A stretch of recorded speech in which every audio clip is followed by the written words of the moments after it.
right, we'll go ahead and get started with our class tonight. So we're this class is going to be starting seeds and propagating at home. So it's going to be focused on growing your own seedlings and starting some baby plants in your house to plant out in your garden, and also how to propagate different perennials and how to create lots of free plants. So we normally do this later in the course, but we're doing this now because there's still time if people are interested to start their own warm weather seedlings. There's summer seedlings like tomatoes and peppers.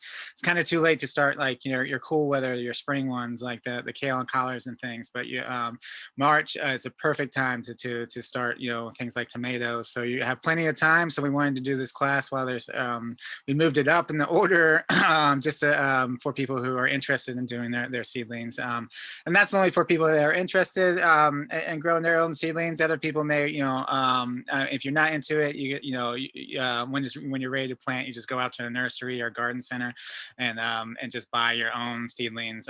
And cool weather stuff in March, warm weather stuff in May.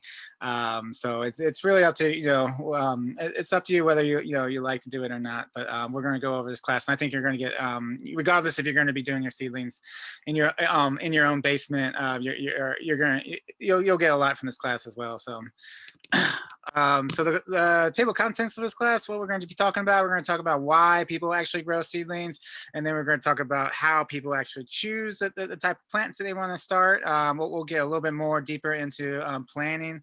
We'll have multiple classes that are going to be talking about planning, and we're going to dive in different levels. So we'll definitely get a little bit deeper into how to plan out and map out your garden. And then we're going to talk about growing, what you need to grow seedlings at home, and then we'll kind of do a step-by-step of how to actually do it.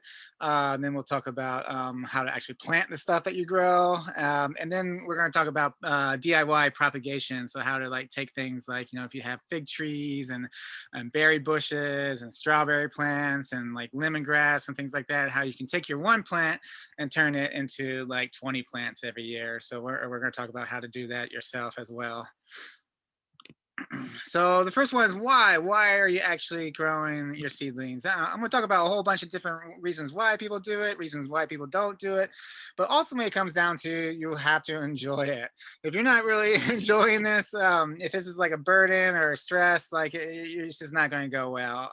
So if you enjoy, a lot of people like it's like little, baby plants. It's like pets, or they like love just seeing them every day, and they get a lot out of it. That's great, but if you're like I said, if you're just not into it and you're going to forget about it and things, it might not be worth your time. But definitely worth trying the once. Everyone should at least try it out and see how it goes. But some of the advantages why people do it is, one, it saves you tons of money. There is upfront costs, like you're gonna, especially if you're growing in the basement or things like that, you'll need to buy lights and fixtures and stuff. So it will be some money up front. But if this is something you're going to do every year, it's going to save you a whole lot of money, especially like seedlings, like one tomato plant, a seedling can be like, $3 to $5, or you can buy a packet of like 50 of them and grow 50 seedlings for, a seed packet, for a couple of dollars for a seed packet and a couple of dollars for soil. So you're really looking at, saving a lot of money, especially if you have a big space. If you have a raised bed, it's not that much, it could be like, 20, 30, $40, to buy seedlings. But if you're looking at like big garden, you're talking about hundreds of dollars of seedlings. So definitely, if you have a big area, I would recommend, learning how to grow your own seedlings. It also, increases production. You're able to like, kind of time it better, where you can actually start with big plants instead of starting with seeds, and you're just going to get, it's a lot easier to be able to navigate. And to actually to maximize your production throughout the year by starting your plants indoors when it's too cold for them to grow, and then once it warms up, instead of starting from a seed, like instead of like planting a tomato seed in May where it's going to be like September when you actually get some tomatoes, you can actually put a nice sized tomato plant in May, and then get some some crops the next month. So, and at the same time, you have more control too. If you're growing your own seedlings, you know what goes in it. You can keep it organic versus inorganic. You can exactly what kind of fertilizers and controls and things. You can make them as big or small as you want. So there's a lot of control over it as well. Disadvantages, yeah, you will save money, but the first year is going to be some upfront costs, like soil, seeds, equipment, especially electricity too is going to cost a little bit, because you're going to have to power some grow lights. Some people get away with like south facing windows, and we'll talk about little tips on how to do that. But grow lights are definitely better than windows. It takes some labor, you gotta, it's something you have to deal with every day. If you go away on a week vacation, you're going to have to get somebody to come in and water your seedlings and check them out. So, yeah, I mean, it is a responsibility, and for the most part, I mean, you may lose some seedlings at first. Most people don't experience this, but some people do. Something will happen, and you may lose a lot of seedlings as well. So there is a little bit of a risk, for doing it. But for the most part, it's a low risk, especially like every year it gets lower and lower as you learn more and more how to deal with things.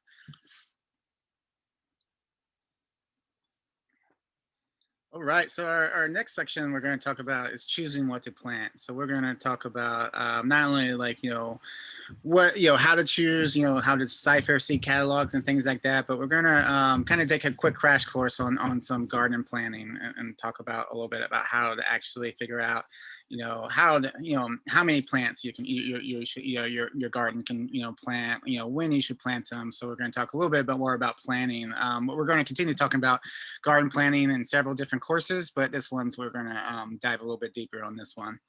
But first off, the first thing you need to know is there's basically when you divide crops in your garden, there's two different types of crops. There's warm weather crops and cool weather crops.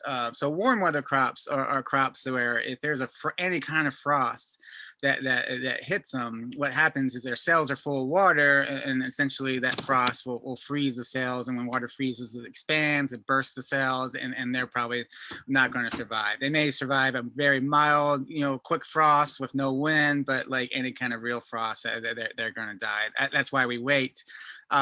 Usually around mid-May in this area, you're pretty safe. After in the holiday that everyone waits for is Mother's Day, which is like the first week of May.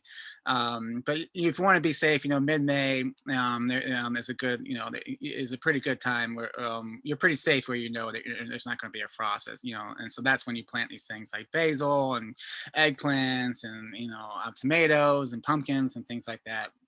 So and then there's cool weather crops. So these are really cool crops. They actually adapted to the frost.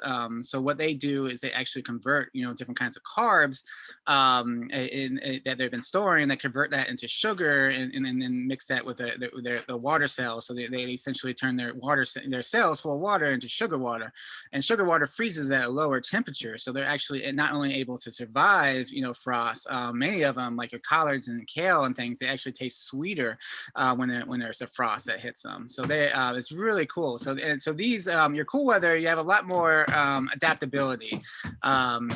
Typically they taste the best in the spring and fall, especially if if you have a frost, and it kind of sweetens up their plant. So we typically plant these in the springtime and the fall time. That doesn't mean that, I mean, most of these will survive the winter or the summer. Unfortunately, a lot of them, like collards and chard and kale, we grow those all year long. We plant them in the spring and just keep on growing them to the fall. But what happens in the spring, they're super sweet and delicious. And then once June, it starts getting hot, they turn bitter. And some of them, when it gets really hot, if we're not careful and we're not watering enough, that they'll actually bolt, and which means they'll flower and die.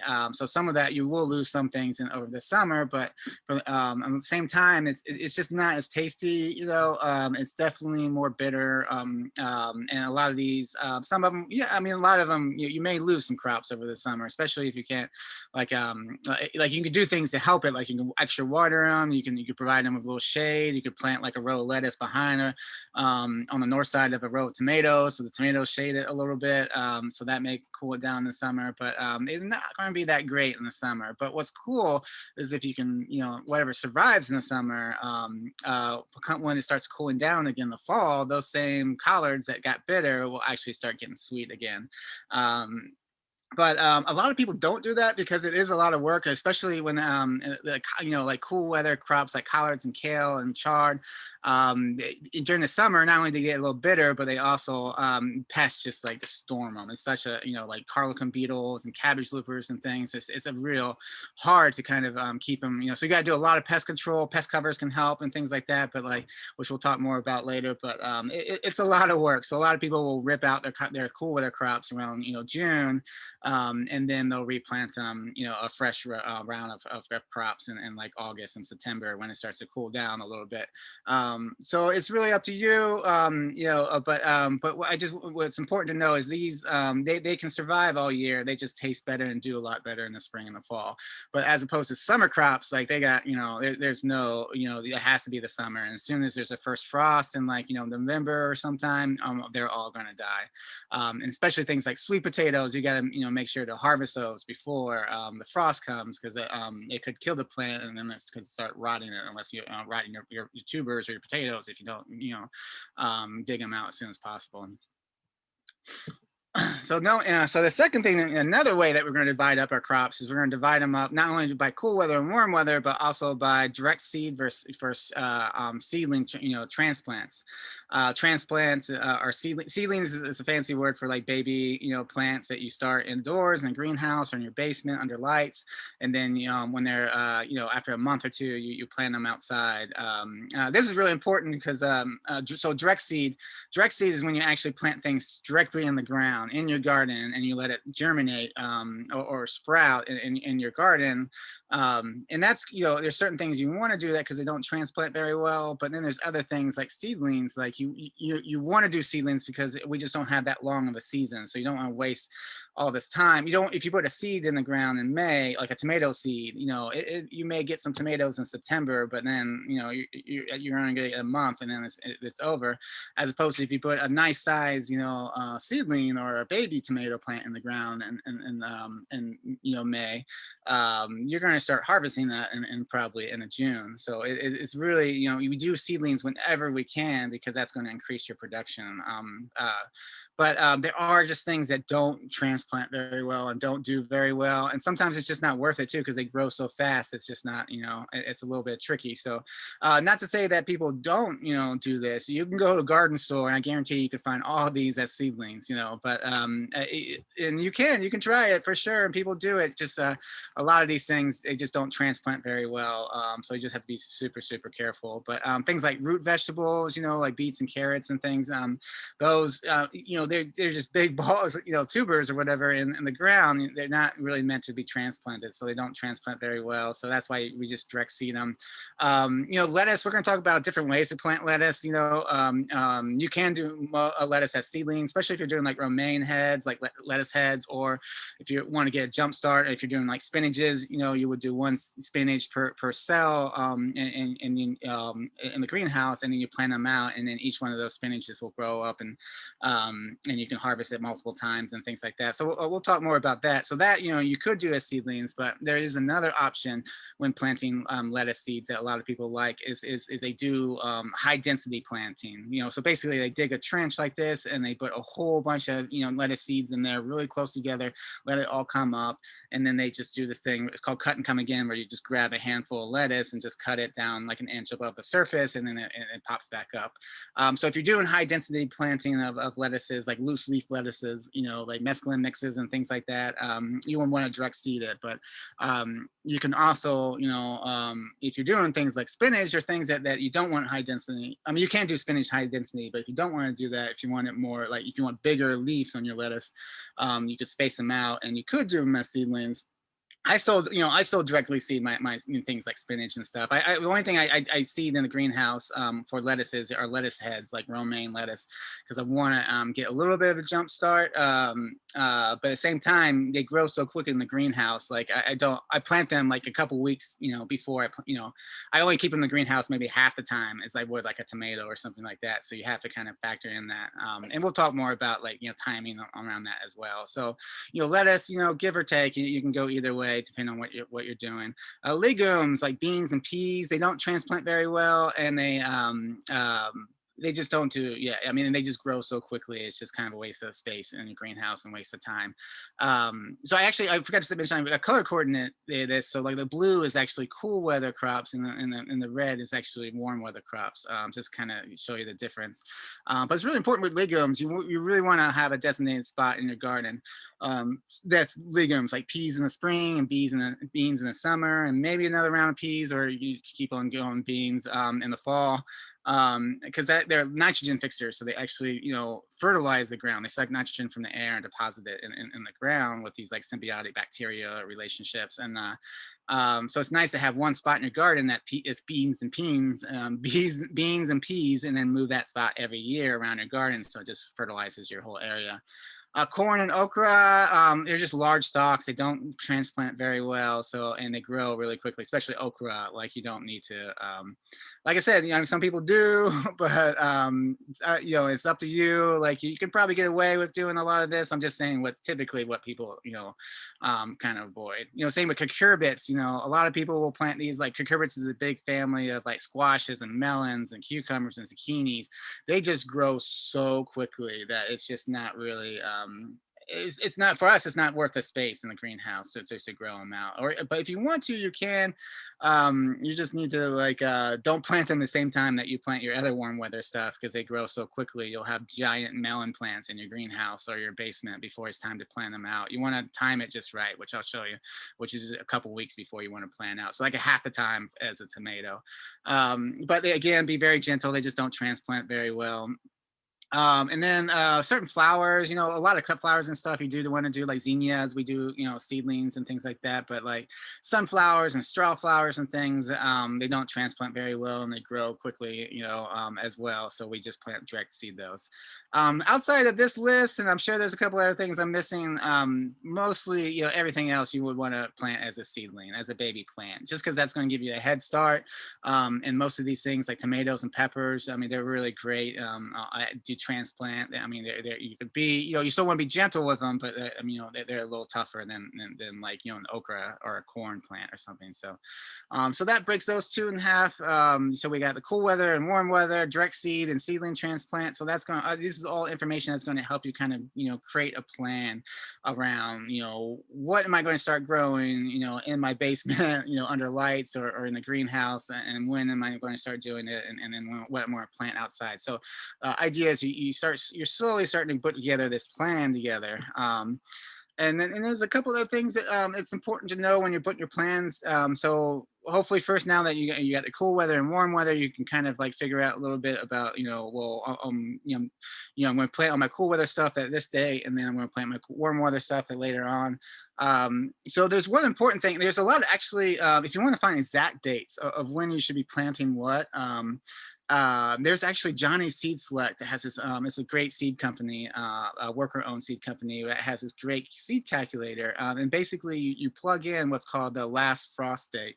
And then it will tell you exactly when to start your seedlings indoors, when to plant them outdoors. It'll also tell you how many weeks they have to stay in the greenhouse, so like this is number of weeks to start seeds before setting out. So that's another thing I was talking about. If you're going to do like your cure bits, like a cucumber, that's a super quick, it's like 3 to 4 weeks in the greenhouse, as opposed to a tomato could be like 6 to 8 weeks. So usually you can break apart into like 2 batches, of your quick growing things and your long growing things, and so but basically to get started with this, if you want if you want to use a seed calculator, you don't have to, but if you want to, you just need to know the last frost date. And that's basically it's this average last frost date. It is not the official last frost date. You will definitely have frost afterwards, and it changes every year, but it's just like a starting point for certain calculation things like this. So last frost date, I just looked it up for 2022 for DC is March 29th. So you would plug that into up here, and then it'll shoot all the data. Well, you're growing basil, this is when you want to plant it. If you're growing broccoli, this is when you plant it.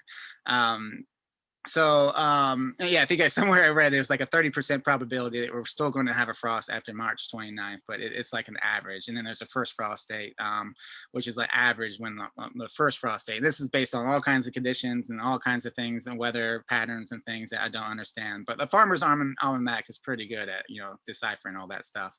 Um, so then so now we're you could get exact dates with that, or you can look at here's you can look at seed packet instructions, and it'll tell you you could look at calculate there's a lot of I'll show you a whole list of people made vegetable planting, diagrams and stuff that will show you when to plant what. I'll show you a whole list of those. So the idea is there's multiple different ways to kind of figure out when you want to plant what.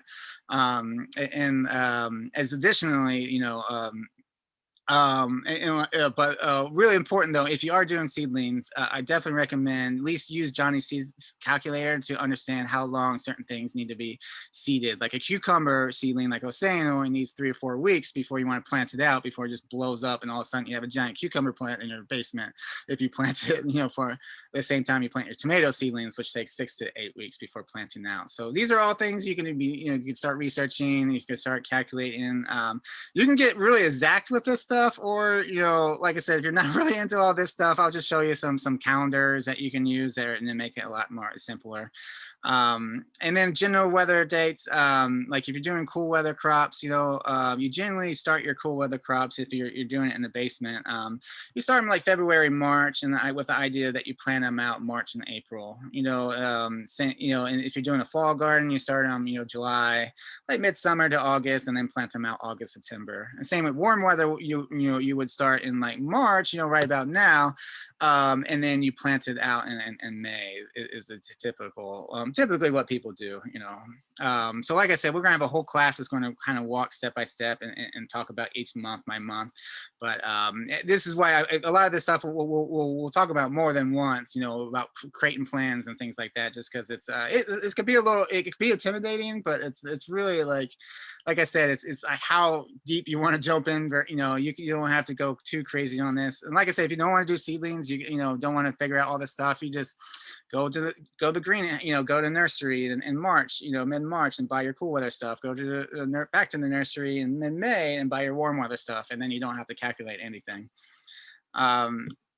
All right, so let's say you don't want to do these exact dates and calculations. There's some really great seedling calendars. Maryland Extension, OSSI, which manages the DC School Garden. Southern Exposure, which is the closest seed company. It's in Virginia, so a lot of what their weather conditions are very similar. So they have a lot of great calculations and stuff. Farmer's Almanac, Johnny Seeds, and what's great about all these sites is they also have tons of growing guides. So if you're like growing like artichokes and you don't know what you're doing, you go to one of their sites and it'll tell you exactly how to grow an artichoke. It's really, really fantastic. But they have these really great calendars, but based on what you prefer. If you just want to see a list of dates, I think this is maybe the Southern Exposure one, and Maryland Extension has these like color coordinated, like this is when you plant your seedlings indoors, this is when you plant it outdoors. It's like different colors for things. And so it all depends on just what you prefer visually. And so definitely check it out, and they're great information to, like, if you are trying to figure out trying to create your planting plan. And then the next step is you do all of this research. You take notes of what you want to plant when summer and spring crops, what needs to be directly seeded, what where you're going to transplant. Start figuring out some possible dates. Like how long you're going to you're going to grow certain things in your basement. So you start getting all this information out, and then you kind of you could start working on your actual garden plan. So garden plans, I'm going to show you a couple of different options. This is like a simplest, like if you're like, this is not for me, this is what I usually do. I just get a piece of paper, I draw a box in my garden, and I make a circle, like I want squash here, I want a broccoli plant here, I want bok choy, so it could be very simple. It doesn't have to be super calculated.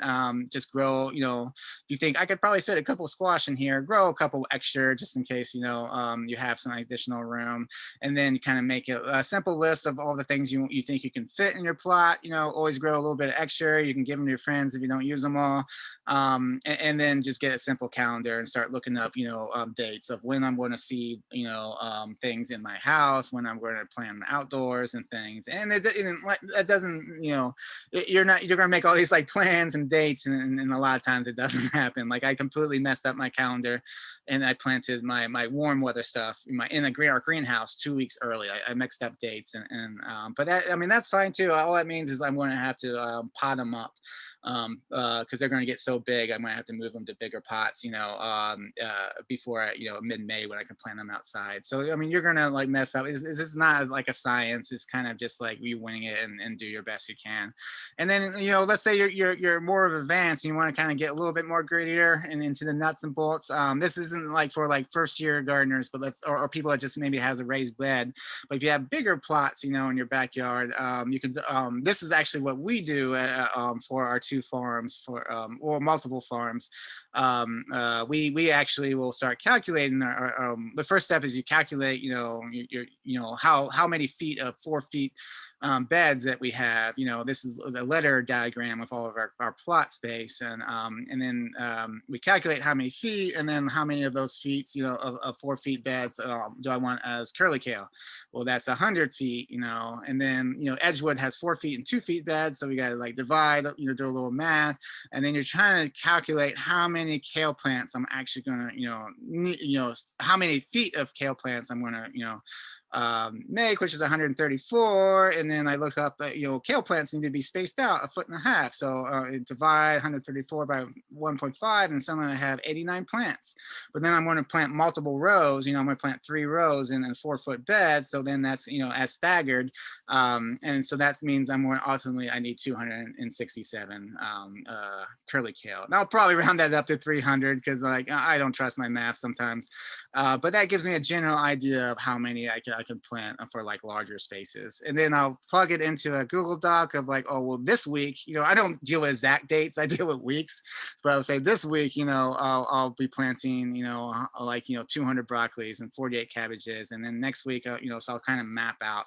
And then I have a document that says what I actually do, because I always mess up my calendars. I think, life happens, but it's good to have notes, meaning like, I meant to plant this week, but I actually planted the following week. So I try to make good notes so I can actually, come back and look at them for next year and kind of adjust as needed. Like if a lot of times it's like, I don't like to pot up.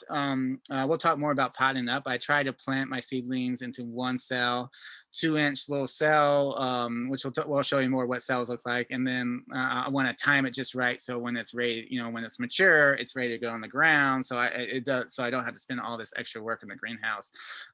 But some people like to pot up. Like you can plant, if you're into potting up, you can plant your tomatoes in like February and then just keep on potting them up. And by the time May happens, you have this giant tomato plant that you can put in the ground, and you're going to get all kinds of tomatoes like in like early June. So it's like it all depends on how much work you want to do. But definitely, if this is like, oh, this is a little bit intimidating or too much, like I said, just go back to just do a pencil and paper, just make notes, make a list of what you want to plant, and then just kind of wing it. This is not an exact science.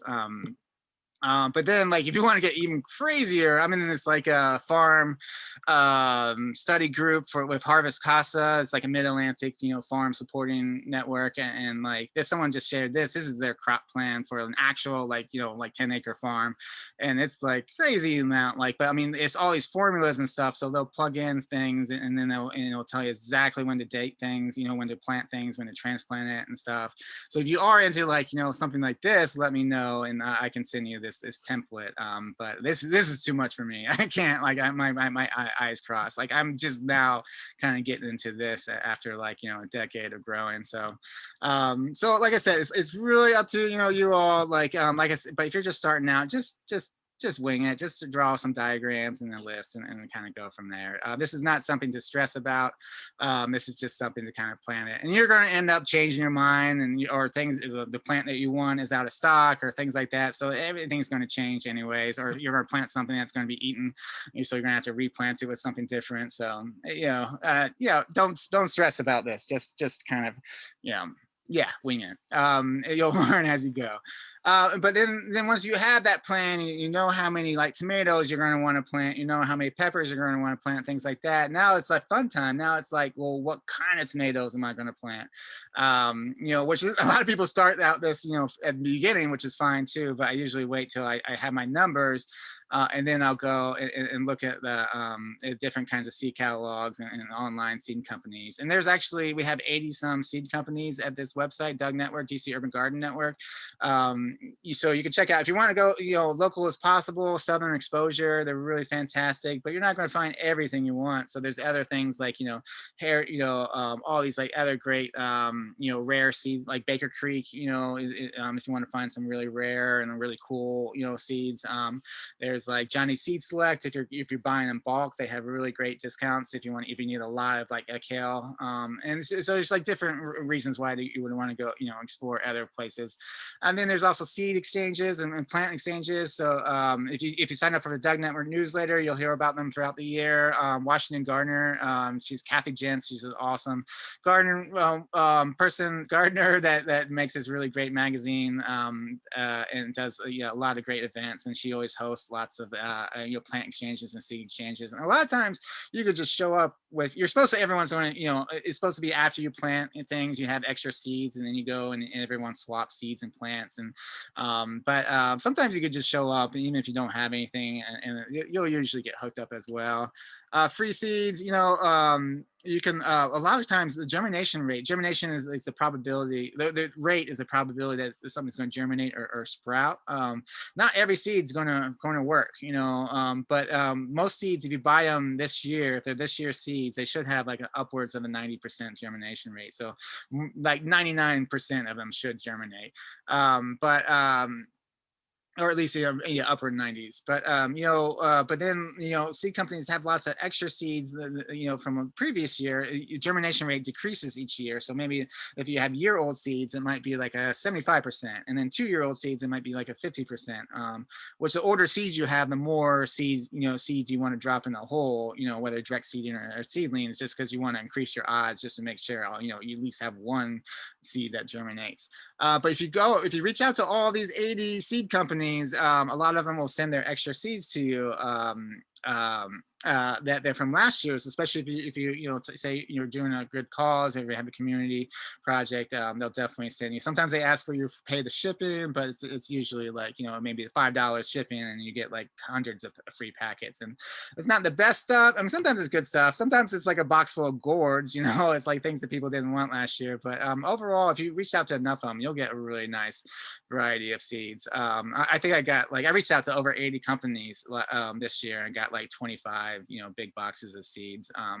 So that we'll be passing out through all of our programs and things like that. And then Rooting DC is this awesome garden, you know, festival that it's virtual now, but when it goes back to in person, their big thing is they get huge donations of seeds, and then they pass them out to everyone that comes. So you can leave with handfuls. And then saving seeds, when you have extra seeds, you know, put them in like you know, you want them in an airtight jar or a Ziploc bag or something that's airtight, and keep them in the dark if possible. Some people put them in the refrigerator. I don't know if that helps or not, but I just store them in airtight containers. And then saving seeds is like the ultimate like free source of seeds, and you know, food sovereignty as well, which we'll talk about more. Why it's important to during our food justice classes, why it's really important to start saving seeds. But you know, some of them are pretty easy, like okra is really easy, tomatoes are somewhat easy, you know, flowers and things, but then some of them are a little bit more difficult. But this is a fantastic book, Seed to Seed, if you want to learn how to save seeds for all the things you're growing. Definitely check it out. We have some of them in our tool library if you want to borrow it too. And then you get these seed catalogs. So you reach out to these companies, and a lot of times they'll send you, you know, they love to send you free seed catalogs for sure. Well, once you buy something from a company, they usually put you on this catalog list, and you'll start getting catalogs around January.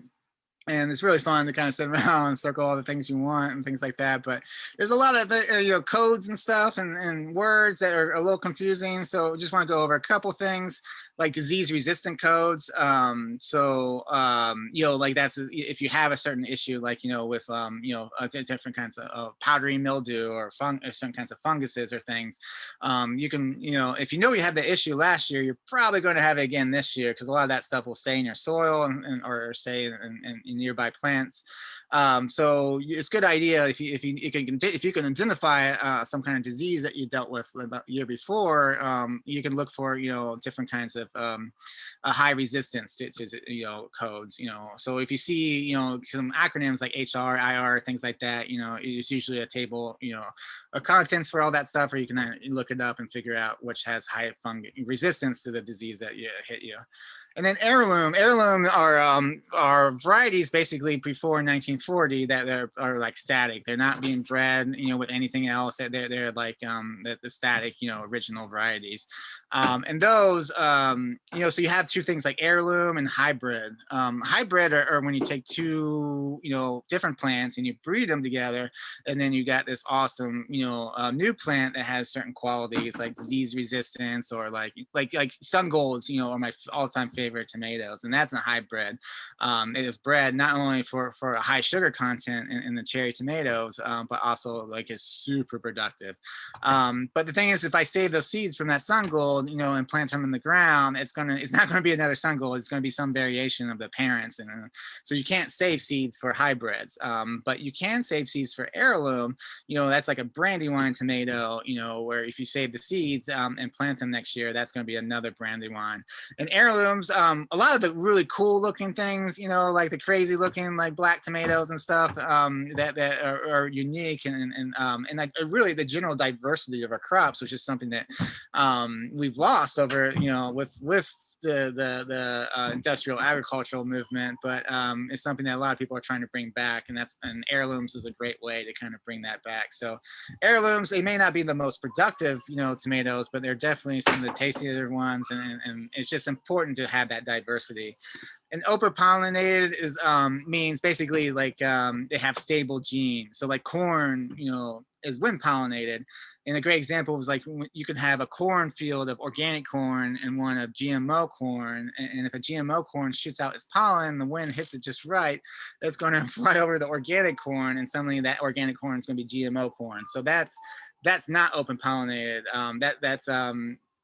That's basically they're you know they're not mixed into it. So open pollen is more stabilized genes, which is basically like heirloom. You know, so they're basically the same.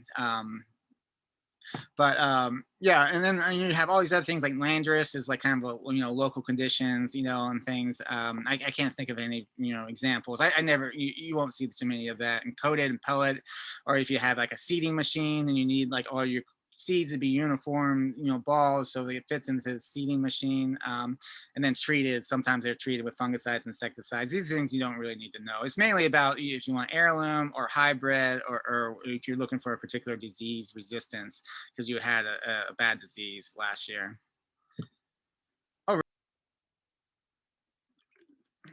All right, so now let's get to actually how do we grow seedlings in our house. So your home, your basement, you know, maybe a hobby house, a greenhouse, your friend's greenhouse. So wherever you're growing seedlings, let's talk about how to actually do it. So first off, let's talk about consideration. So you're looking for a place to, where am I going to grow my seedlings? You know, you're checking out your basement, you're checking out, you know, your living room, you know, all these different things. There are a couple of things that you want to, you know, consider when you're picking where you're going to grow your seedlings. First off, water and electricity bad, you know, so you're going to be watering these trays, you know, ideally I mean, you know, and you can't do this in every situation, but ideally, like I like to, you know, pick up my trays. I don't water them where they're, you know, they're sitting on my floor in my basement. I take them to a sink, I water them, I leave them in the sink for a couple minutes, let them, you know, drip out so they're not dripping, and then I bring them back. And that's like a low mess kind of situation, but not everyone has that situation or has a big enough sink or can't do that. So if you're looking at like, you know, a workbench or something, don't put it right next to a bunch of outlets. You know, definitely, you know, keep that, you know, keep it different, you know, separate. And then, work surface, looking, we want to have some good light so you can actually see what's happening with the seedlings. It's nice. I mean, I've definitely put, grown seedlings one year underneath a foosball table, which worked out nice, but except for like just like destroyed my back, trying to like, thin them out and things like that and take care of them. So it's nice to have like a table where you don't have to bend over if possible. Temperatures, ideally you're looking for between like 65 and 75 degrees. You don't want too hot, too cold, especially too cold. It's going to be hard for them to germinate, or that's when the seed actually sprouts. So that ideally you're looking for that temperature. If you're like you want to do a basement and it's colder, you can do things like instead of heating the whole basement, you can get little mats, heating mats, and put your trays on that, and that will help germinate them as well. We'll talk a little bit more about the heating mats, but ideally you're looking for a room between those temperatures. And convenience too, like if you put it in the basement where you never see it, there's a good chance you're going to forget about it for a day or two, and if that happens, you may lose some seedlings. So having it somewhere like on a living room table where you see it every day, just kind of helps remind you that this is something you need to take care of every day. And then pests, I'm not just talking about bugs, but also cats and dogs.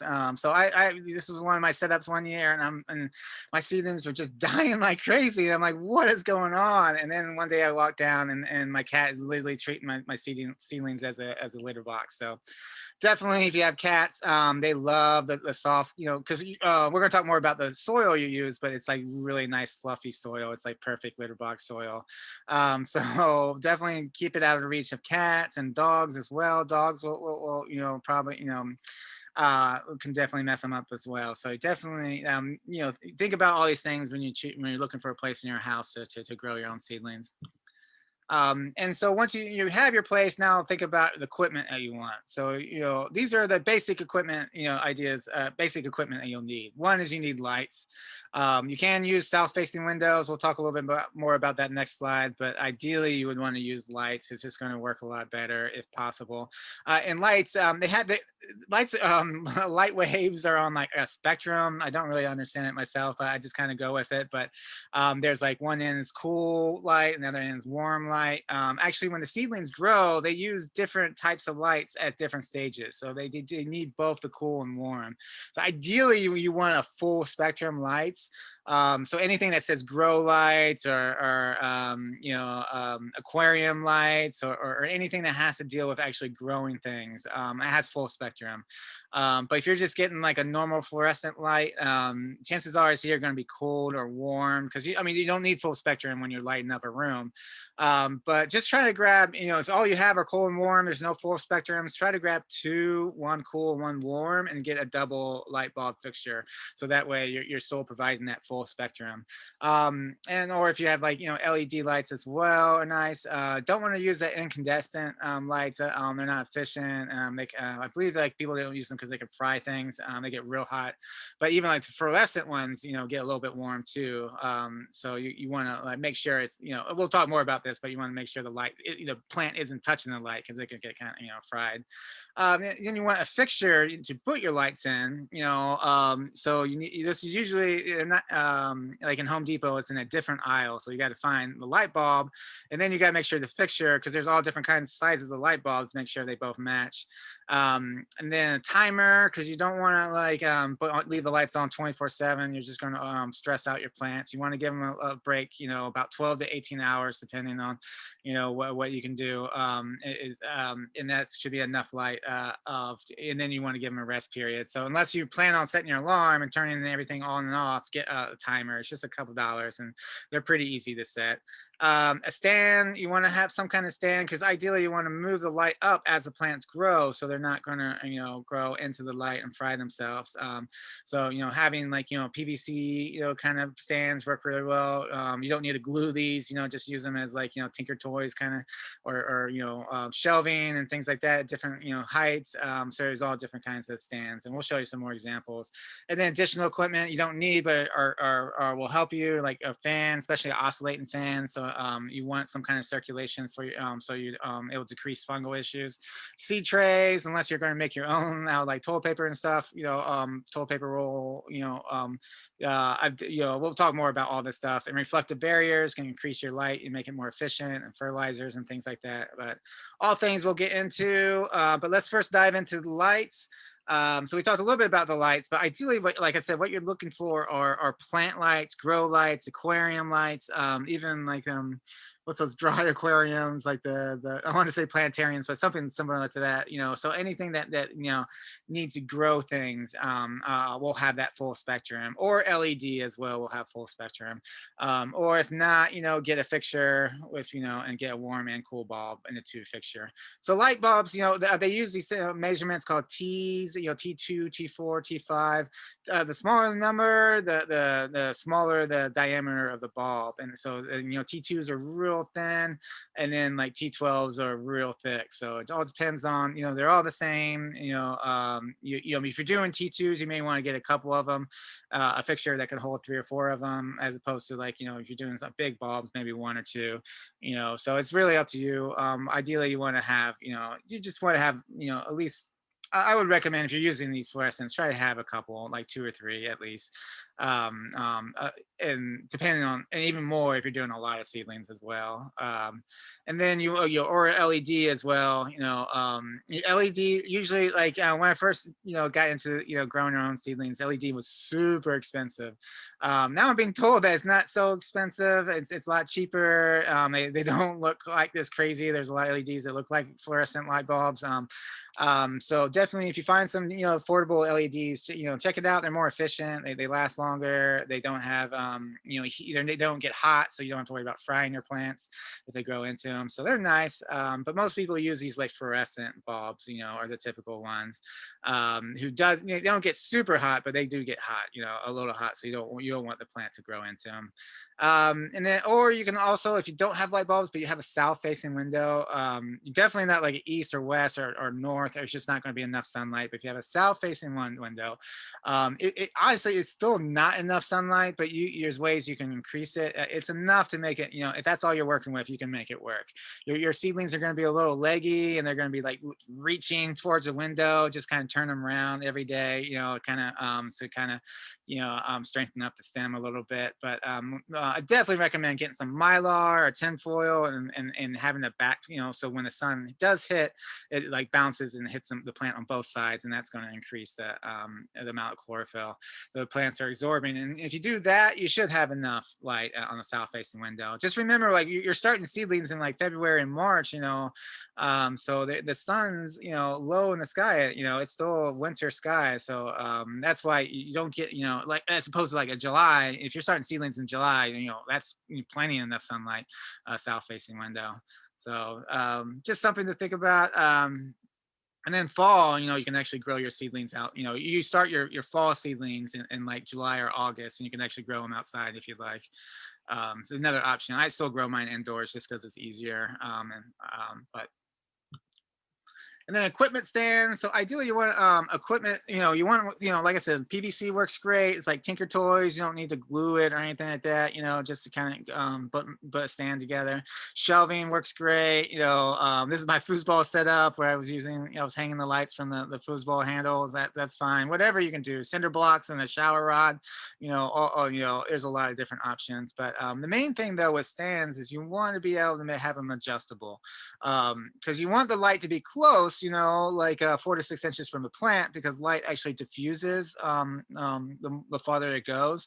So if you have a fluorescent light that's like 10 feet away from your plants, you're not going to get much chlorophyll. I mean, maybe LED can actually travel farther, but so you could do that. But LED also doesn't get hot as well, so it's all right yeah, it's another reason why fluorescents, you want to keep them away from your plants. But so you want to keep them close, but not too close. But as the plants grow, every week you want to kind of raise that light up, to give it, keep it at 4 to 6 inches. So I found like just getting some kind of chain and just raising it up by using different lengths works really great. There's different shelving spaces. You can move them to different shelves and have the shelves at different heights. If you're into knots, the top line is the perfect knot for that. This is one of those knots knots that's super tight, super easy to tie, and you can actually slide it up and down, like make decreasing or increasing the length of the loop.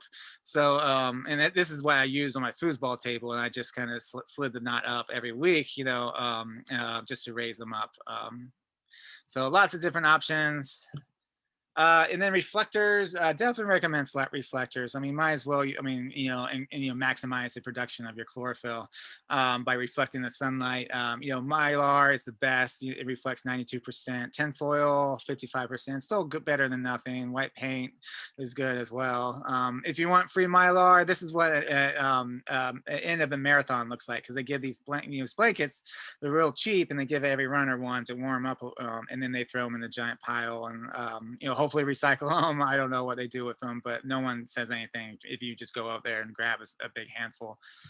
And then seed trays. So like I said, you can make your own seed trays if you want, toilet paper rolls and things like that, but those things kind of fall apart. It can get a little messy. I mean, it does a job, but I really prefer just like the actual real seed trays, which we have a couple of terms for these seed trays. Like these cell packs, or when they have like this is a 2 inch by 2 inch by like 2.5 inch, cell is this is perfect to start your plant. You don't want to start anything bigger than the 2 inch cell, because if you do like a big pot and put a seed in, the water just it's really hard to water. It doesn't really drain well. It doesn't absorb. It's just you end up like you're right in your plant, overwatering, underwatering. It doesn't work very well. So you want to start off your seed, you want to do a 1 inch or 2 inch, or a small cell, and then you can either time it just right. So when that plant grows to the size of the cell, you plant it outside, when the weather's right, or you can just keep on potting up. Potting up means taking the bigger container, and once the seed when it grows, and the roots kind of maximize that space, and before it starts growing in a circle and turning into real bad growth, you pull that out and put it into a bigger pot and add more soil, and that way it's just the watering. Like I said, if you do it too big of a container too quickly, the watering is going to be all off. So these are cell packs. They're great. Can pull them apart. You can get all different sizes. These are 36. You can get lots when you could get 48, like 90 something. And then you have plug flats, which instead of breaking apart, it's just one big solid piece of plastic, and then you can just and this is like, I think like a 92 or something like that, and you can these are like 1 inch cells, so just as good, but you may either pot up, or you because your plant is going to grow really quickly into that, and it's going to run out of room. So just when you're using like the small stuff, just just factor in that you're going to probably either need to plot up, or you need to time it just right, so it's you can just pull them out and plant them when they're ready. But then it's nice to have trays as well to put these like flats and cell packs into the trays. That's going to hold them, make them a little bit more secure. There's two different types of trays. I really like the daisy trays. They're completely open. I like circulation. One of the biggest problems with killing your seedlings is overwatering. So you want you want things to dry out. So that's why I really like the daisy trays. Then you have these closed trays. Some of them have holes in them, and they drain, but some of them don't, and because people like it because they can actually take a whole. So there's another method where you could fill up a tray. It's called bottom watering, and you take a whole flat and you just dunk it in there and let it soak up the water from below, which is a great way to water too. You just don't want to leave it in the water tray too long, and definitely watch some good YouTubes about that, just so you do it just right. But ideally you want like I said, you want it to be able to dry out. So that's why I don't use these closed trays too often, because I like the open trays and the air circulation as much as possible, because the roots actually need oxygen, even though the top of the plant needs carbon dioxide. But you want it, you want to be able to dry out. Like some people like the trays, with the cell packs, because the extra water, will eventually get absorbed. But like I said, you're just increasing your chance of rotting up those roots. So I recommend going for things that drain and air out as quickly. So you have, so flats, so flats for plugs, 1020 trays, or you have the daisy trays versus the closed trays, 1020. I think it's like a measurement thing. And then there's like accessories. You can have like a humidity dome. You don't need this, but humidity helps germination in seeds. So some people will plant their seeds in the cell packs and put it in the tray and then put a humidity dome on top. And then that will, and then that humidity increases the germination rates, and then where that the seeds are going to sprout. And then but as soon as they sprout, you need to take the humidity dome off, because if you leave it on, it's just going to start. You're going to have all kinds of fungal issues on your leaves. And then self-watering trays are actually like they're like, like I was mentioning, the bottom watering, but they're a lot better. They have these different structures that keep it from overwatering. And it's nice too. Supposedly you can water it and then go away for the weekend, and you don't have to water it every day. I don't have a whole lot of experience with self-watering trays, but I mean, the concept sounds nice. Um, and then there's like these like starter packs, these little like they're like peat moss kind of things. You put a seed in, you water it, and it expands into this little thing. Or I think you're supposed to expand it and then put the seed. I don't use them, but they're definitely out there, and it's a nice little prepackaged thing. um, and then, but yeah, if you're making your own DIY, just make sure there's good drainage. That's the main thing. You don't want, your cells, your seedlings to be sitting in water, because that's going to rot them real quick. Soil blocks are really cool if you want to just go completely trayless, and which is like, definitely, because I mean, this is a lot of plastic. So if you're against, adding plastics to the world, this is a great way. But definitely, you gotta look up. You gotta get the recipe for your potting soil just right.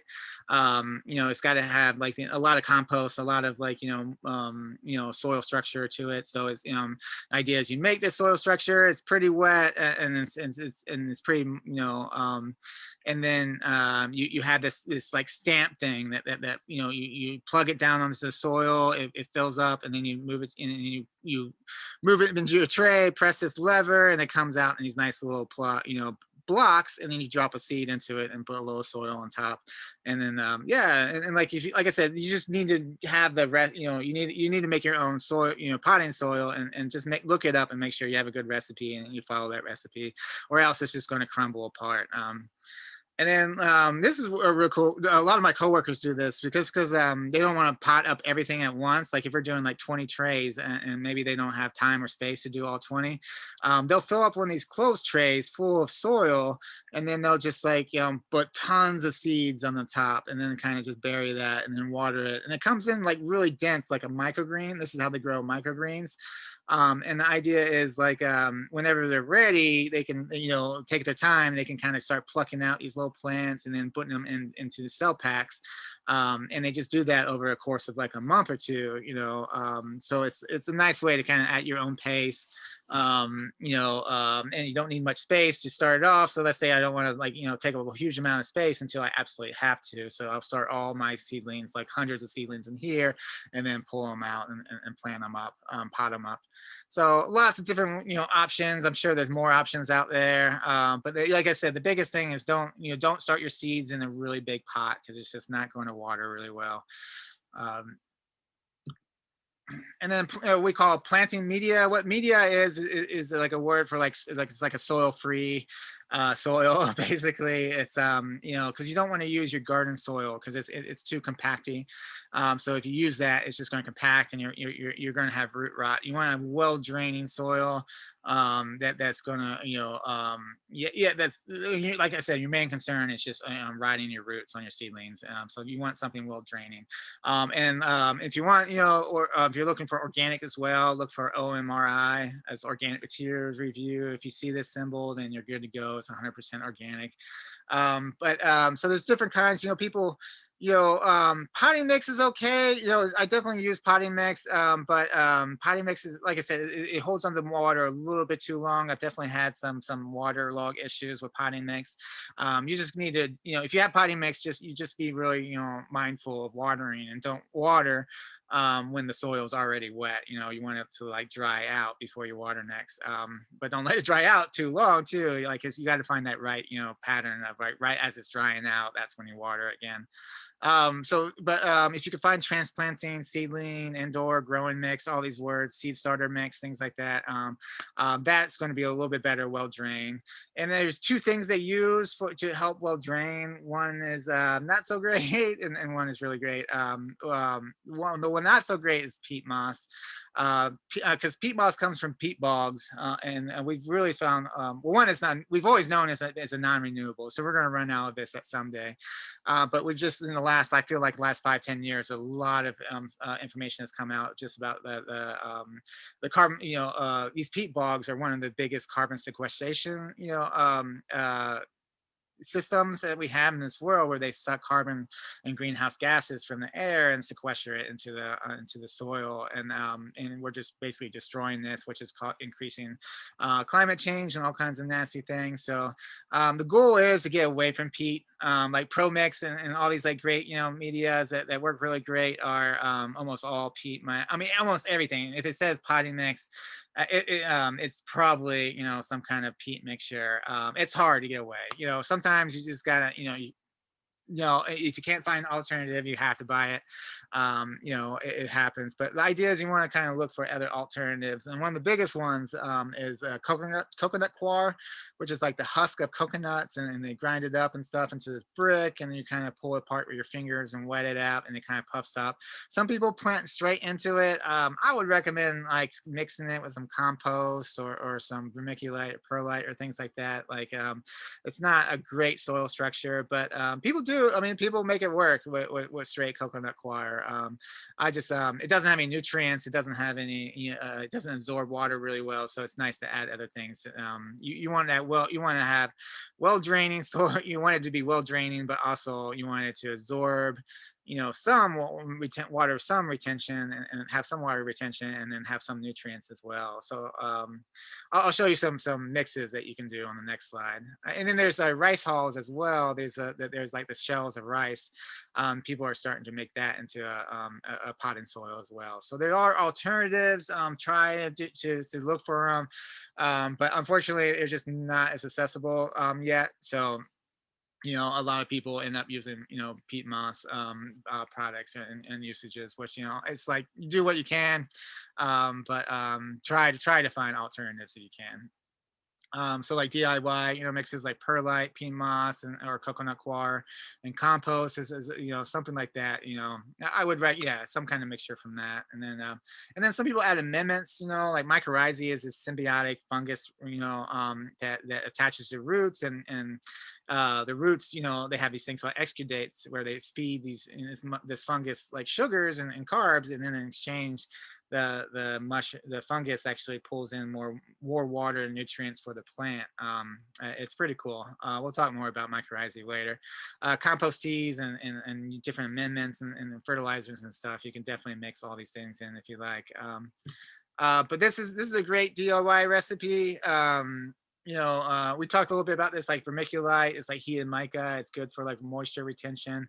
While perlite is like that styrofoam balls. It's actually heated volcanic glass, and it's really great to increase, drainage as well. So having like, 4 parts compost, so you have like the infertility, 1 part perlite, 1 part vermiculite, and then, some peat moss or coconut coir, one of those two and that makes a really great mixture. You don't have to be exact with a lot of stuff. Let me try to be, but it's all right if you're a little bit off. It's still going to be pretty great. And the idea is you mix it all in this big trough, right before you plant. You water that trough, get it kind of moist, and then you can start filling up your seed trays and planting straight from that. All right. So next, we're going to talk about kind of the step-by-step of like, so you have your potting soil or your seedling soil, you have your trays, you have your light set up. So now let's kind of dive into actually how do we plant these seedlings. The first step is I would recommend washing your trays. Even if they're brand new, give it a quick, rinse with maybe some Dr. Bronner's or some organic soap.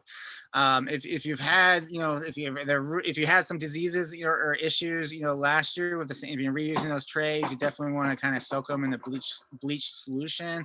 Or if you don't like bleach, there's tons of bleach alternatives, mixtures you can look up online, and just because you want to sanitize them, because if you have some fungal issues last year, they're most likely going to be, that fungus is still on your tray. So definitely want to sanitize them. And then when you do, and then when you have your soil, even if you're buying like, pre-made or you're making your own, you want to dump it all in like a bucket or some large kind of container. And then you want to moisten it. You don't want to like, soak it, but spray it a little bit, add some water, and then with your hands kind of mix it up a little bit. So to the point that you want to have the where all the soil is like lightly moist. You don't want to have it being too wet, but you want it moist enough where it's going to kind of it's going to help kind of it's going to help fill up the trays a little bit better. It's a little bit easier to work with, and it's also going to allow your first watering to be a lot better as well. And then so you mix it up in the bucket, and then you kind of pour out that soil into your trays. And then you don't want to push it down with your hand, temper it, because you want this to be like really like, you want this like the soil to be well drained. You don't want to compress it, but you do want to kind of make sure there's no air pockets. So what I do is just kind of pick up the tray, maybe a foot off the table, and just drop it a couple times, and that just that alone will compact everything enough where there's no big air pockets. And then you do a thing called a dibble, where I use your finger. I usually use two fingers at dibble, make two holes at a time, and you just slightly press in, just a small hole for each seed right in the middle of each cell. And what's nice about the dibble is like you can, depending on what, you can go as deep as what seeds you're using. Seeds typically need to go like be buried twice as deep as they are big. So if you have a big corn seed, it needs to be a kind of a deep dibble. If you have a short one, like carrot seed or whatever, it's just going to be very on the surface. So make that, you can get, like a ruler if you really want to, measure it. But I just eyeball most of this stuff. There's actually dibbles though, hand dibbles that have measuring, lines that if you want to get exact. I just found this the other day. This is a dibble jig where you can actually, do all your dibbles on an entire, tray at once.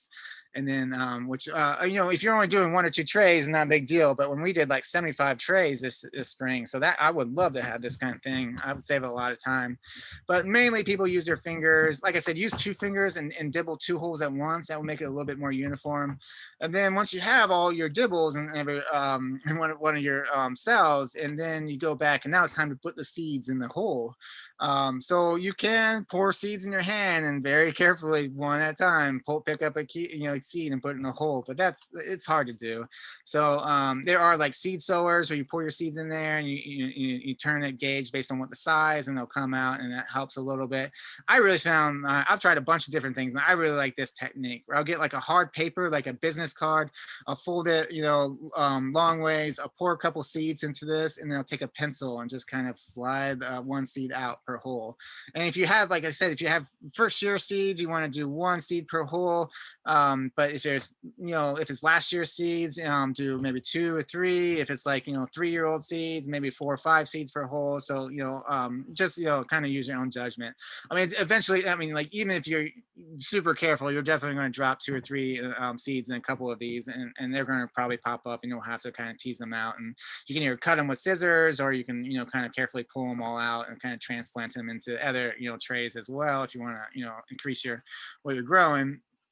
But so you plant, the depth 2 to 3 size of the seed, and then you don't want to like, kind of once the seed's in there, you don't want to, brush all this extra seed, soil into it. You actually want to grab another handful of soil and from your bucket, your potting soil bucket, and just slightly sprinkle the soil over top, and then maybe even take your hand and just kind of like smooth it all out. And then, you want to water thoroughly. I definitely recommend when watering, like water twice. Water once really quick and kind of primes things, and then water again, and that's where you get that deep watering. And then if you're growing in a cold basement, I definitely would recommend a heating pad, at least to get you germinate. Usually after you germinate, it's good unless you get below freezing in your basement or something. Then you would want to keep it on. But these things will eventually dry out your seedlings, so I take them off. I mean, if you want to keep on using them, fine, but just you may have to water like twice a day if you're using these heating pads. And you don't want to. They are waterproof, but yeah, you don't want to water them. I usually remove them when I'm watering. But yeah, I'm going to show a video of kind of what that looks like in real life. Step 1. Wash the pots and flats in warm soapy water. Rinse them thoroughly and drain. To kill fungi and bacteria in previously used pots, soak them for 30 minutes in a solution of 10 parts water to 1 part bleach, then rinse and drain. Step 2. Purchase seed starting soil from a local nursery or mix your own. The ideal mix contains equal parts garden soil, vermiculite, which is a kind of sand, and peat or compost. Step 3. Add water to your soil mix, but only enough to lightly moisten it. Do not overwater. Waterlogged soil can cause rot and prevent germination. Step 4. Plant your seeds according to the depth and spacing instructions on the seed packet, and then lightly cover them with soil. Gingerly press the soil onto the seeds and sparingly add water over them. Step 5. Cover the pots with plastic sheets, wrap, or bags to create a greenhouse effect and keep moisture in the soil. Step 6. Set the pots in a warm location, such as a water heater top, refrigerator top, or sunny window. Check the soil moisture daily and water only when needed. Do not overwater. Step 7. Remove the plastic covers once the seeds begin to sprout. All right.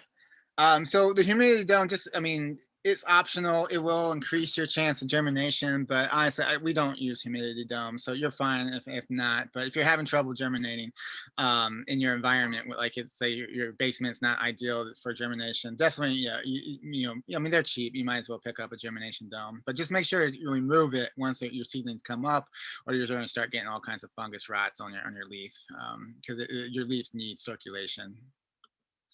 All right, and so like the video said, like a lot of these seed packets, they have all the instructions that you need. Usually, tell you the planting depth. They'll tell you, planting spacing, whether you're using this for seedlings or even direct seeding. So usually, yeah, if you're ever not sure, how deep or how spacing wise, check out your seed packet. And then germination rate. So we've been talking about this a lot, but usually if you see a percentage number on the front of the packet, that's your germination rate. And so, and ideally, it's for it to even go to market, it needs to be like upper 90%. And so that's basically how they figure it out is they take 100 seeds, they put them in the soil, and then they count how many come up, and then if it's like 98, then it has a 98% germination rate.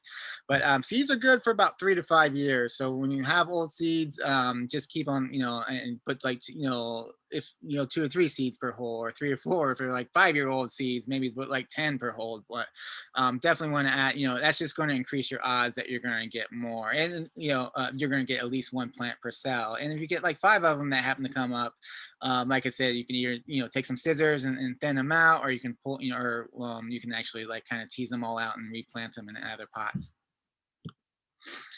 So germination rates, some of the things that help germination rates, definitely moisture, using humidity domes, or just plastic sheets. If you don't have a humidity dome, you could use a plastic bag and things like that. The right temperature, so having heating pads or putting them on top of an old refrigerator that produces heat, or a radiator or something. And then once they do germinate, you don't have to keep them on that heat. You can move them to their light as well, and that should be enough. Unless it's like a really cold area, yeah, they're a lot more tolerant, but once they germinate as well. And then they don't need light when they're seeds, but once they start coming up, you got to get some light from them. And then most seeds take about a week or 2 to germinate. Usually seed packets will tell you how long it takes for germination. Maybe I don't see it on this one, but yeah, oftentimes they'll be like, oh, um Yeah, they usually tell you it may take like a week or two, but if you haven't seen your seeds come up within 2 weeks, it might be a good idea to think about reseeding. Also, if you see like half of them come up and half of them don't, they should come up at the same time. Yeah, so you can go ahead and reseed, whatever doesn't come up, and try again. Um, so there's all kinds of germination temperatures for different plants. We're going to get more into that with our garden, our month by month class, because it really has to do with like when you plant things outdoors. There's a soil thermometer, because it's not so much like this says, oh, well, spinach will germinate between 35 and 75 degrees. That's not outdoor temperature, that's soil temperature. So that's which can change, if you have raised beds, it can warm up quicker than if you have in ground. But it's a good idea if you're really wanting to be on point. It's a good idea to get like a soil thermometer, to make sure what you're direct seeding is going to germinate. And then post germination, there's a lot of different things that you can do to take care of them. One's making sure they still get 12 to 16 hours of sunlight. Again, if you're in a south facing window, add some reflective material just to kind of get up there. Remove the humidity dome afterwards, and then watering. You want to really gently water them. Don't spray them really hard. Like like we get a watering wand, which is like a nice shower, gentle shower head. That's what we use. There's all some people use misters, some people use spray bottles, things like that. The idea is like you want to be very gentle, especially when it's the seeds haven't germinated, because you don't want to like wash your seeds out. And once the plants start coming up, you could be a little bit more, because they're gonna, their roots are gonna hold on to things, but still be very gentle. Don't spray them too hard, or you're gonna hurt them. And then you start out watering once a day. And then, but you're going to have to adjust as needed. Ideally, you want to, because certain things, depend on your soil media, your trays, all these different factors will decide on how often you need to water. So if you water once a day, and then all of a sudden you come in and you're ready to water, and you see the soil still very wet, don't water again. You want that soil to dry out, but at the same time, you don't want it to dry out for too long. You want it to you want to water as it's it's basically as it's on its way out to drying out. The idea again is it's like a lung, where you water it, and then the water pushes all the oxygen out of the soil, and then as it dries up, all the oxygen comes back, and then your roots actually need oxygen. And then the idea is and then that's when you water, and it should be pretty consistent. You shouldn't have too long of periods of being wet and too long of periods of being dry. You want to try to water it as it's like the top of it is drying out. So that's just going to you're going to figure that out within the first week of watering. I'll show you some signs of overwatering as well, but you definitely want to don't water it if the soil is already wet, is the basic a good rule of thumb. And then once the second leaf comes out, the true leaves, the first leaf are called cotyledons. They all look kind of the same. And the second leaf is when it's like, oh yeah, that's a kale plant, that's a collard plant. When those come out, basically seeds have enough energy to get to that point where they can send the true leaves out. And in some, potting soil has a lot of fertility, so you may not need to fertilize. But if you're using like a coconut coir, like kind of very infertile soil, it's a good idea to get a very light, again, this Neptune harvest, like fish and seaweed, macro and micro. I love this stuff. Just a little bit goes a long way, especially with seedlings. So you want to do half strength, or just like a small amount into a big watering can, and then water all that in.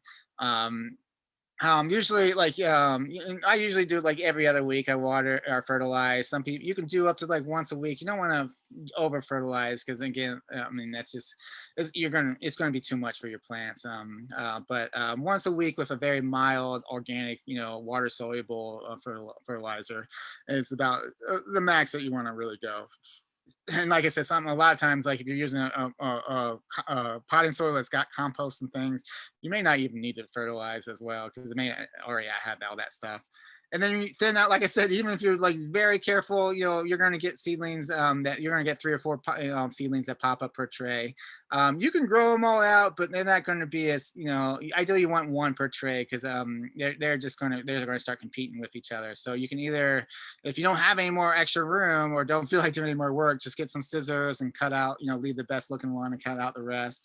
Or if you want to, if you have extra trays, you can kind of pull them all out. Like some people use like a fork or a butter knife, kind of pull them out, separate them. After you do this, after the first true leaves come up, they're a little bit more strong at that point. Separate them and then replant them in different trays, and then also you got even more seedlings. And then reseed as necessary, whatever doesn't come up, reseed, or if something dies, reseed it. And then ideally you want really strong, sturdy stems. So one way to do that is kind of like take your hand and after the first leaves come out and kind of lightly brush them every day, and that's going to really stimulate the stems and grow more growth. Or if you have like oscillating fan and it's going to blow on them, that's great for circulation, and it helps with it's like kind of mimics a wind, and it kind of stimulates more stem growth. So just with oscillating fans, just be factor that into like because it's going to dry out your trays a little bit more. So definitely like factor that in. Like if you just introduce a fan, just be aware of like maybe your soil is going to dry out a little quicker. And then like as your plants are growing, again, you don't want them to grow directly into your lights, especially fluorescent lights that are hot. So you want to kind of make sure you're raising that light as their plants are growing up. And then pest control. So we have uh, lots of you're going depending on where you are, greenhouses have a lot more pests and disease issues and things. And in your basement you shouldn't have some. I mean, you may have some aphids or something, which you can take care of pretty easy with neem oil. It's an organic spray from a neem tree. You don't want to spray more than once a week, and like if you're in a closed environment, wear a mask because you don't want to inhale that, or spray it as you're leaving. Don't spray it and then do a bunch of work. Even though it's organic, it's not something you want to really breathe in. And then like if you have like a greenhouse or hobby house, you can actually buy things like ladybugs and really lacewings and stuff. You can send them out in your greenhouse. They'll eat up all your pests. They'll probably leave afterwards. And if you have some flowering plants, they may stick around. But yeah, they'll definitely take care of it. If you have a really bad outbreak, they'll take care of that really quickly. And then larger bugs like cockroaches, we had some issues in some of our greenhouses with them coming up and eating some of our seedlings. So I got these glue traps, these glue pads that are used for mice, and I just tape them to the legs of all the tables, and then that stopped anything from coming up our tables. And then like mice as well, these things work for mice as well, but also like we had mice and rats in one of our greenhouses that would chew on our seedlings. So we use this hardware cloth to kind of keep them from even getting there. So hardware cloth, we'll talk a lot about hardware cloth. It's like a super duper chicken wire. It's pretty great. And then potting up. So potting up, like I said, like ideally, like it's great if you want to do the minimum amount of work. You want to calculate how many weeks it takes to get a mature seedling, and then calculate when at what time you need to start this, so it's going to be ready to you plant in the garden. And if you do the calculations right, then you don't have to pot up. Basically you have this beautiful seedling that's got the roots that are kind of you see the roots, but they're not they're not like this. This is actually unhealthy. This is the roots was in a pot for too long, grows around in circles. It starts it's harder for it to keep up nutrients and water, and it's just going to have bad root growth. So you want to avoid that. So if you did do your calculations wrong, if you did what I did, where I planted my warm weather crops 2 weeks too early, I'm going to probably have to pot up my tomatoes just to prevent this. And that's basically, you just get like a bigger container. If you're doing a 2-inch tray, trays do 4-inch trays. Because again, you don't want to have a big pot and throw your seedlings in, because they're not going to, it's just the watering is not going to be right. You want to slowly work your way up. And these 4-inch trays are fantastic if you work your way up. And then you're going to have a really huge, nice seedling with healthy root growth that you can put into the ground when it's time, when it's warm enough. And potting up, you just basically just pull the guy out by the base, put them in the tray, and then add extra soil and kind of lightly tamper down. And that's all you have to do. It's just a lot of people don't have not that much room to pot up everything. So, so a lot of people try to calculate it right so you don't have to pot up. And then tips, so especially like if you ever get these, like, your seedlings start looking like this, where they're bending, they're reaching. If they're reaching for something, that means they're reaching for sunlight. There's not enough sunlight, so that's a lot of, you get that with a south facing window, or if you have your light in your basement that's too high up, because light diffuses after a while, the chlorophyll. So that's why you want to get the light, as close as possible to the plants without actually touching them and burning them. What you could do with this, again, like, if it's on south facing window, just like, rotate them once, every day, so they go back and forth, and that's going to create a stronger, root or stem. And then I try to reflect it with mylar as much as possible to try to increase the low amount of sunlight you have. Or if you're having grow light, kind of move the grow light closer to the plants, and things like that. And then like, if you're overwatering, some overwatering signs, if you start getting this green algae on the top, that's a good sign that you're overwatering. So you just maybe you want to move to every other day, or you want to move when you water at different times, move it back in the day and let it dry out first. So definitely want to, if you see that, because what happens is called damping off. Damping off is a fungal disease that actually kills your roots, and overwatering can increase the damping off, increase the harm done. So you want to make sure, prevent the overwatering, and you keep on adjusting as needed. And then if you do have plants that die off like this, that look like this, make sure to sanitize your trays next time you use them. So if it is if it is damping off, if it is a fungal disease, then um, uh, you can take care of it. And then if you have like seedlings that are pale, or looking kind of sickly, that you can give it some fertilizer, and that should, within a couple of days, should pop them back up. And then if you're having problems like germinating, or things like that, maybe you need some more heat. And sometimes, it's a lot more efficient, instead of heating the whole room to 75 degrees, getting a heating pad, and just heating your seedlings is a lot more efficient as well.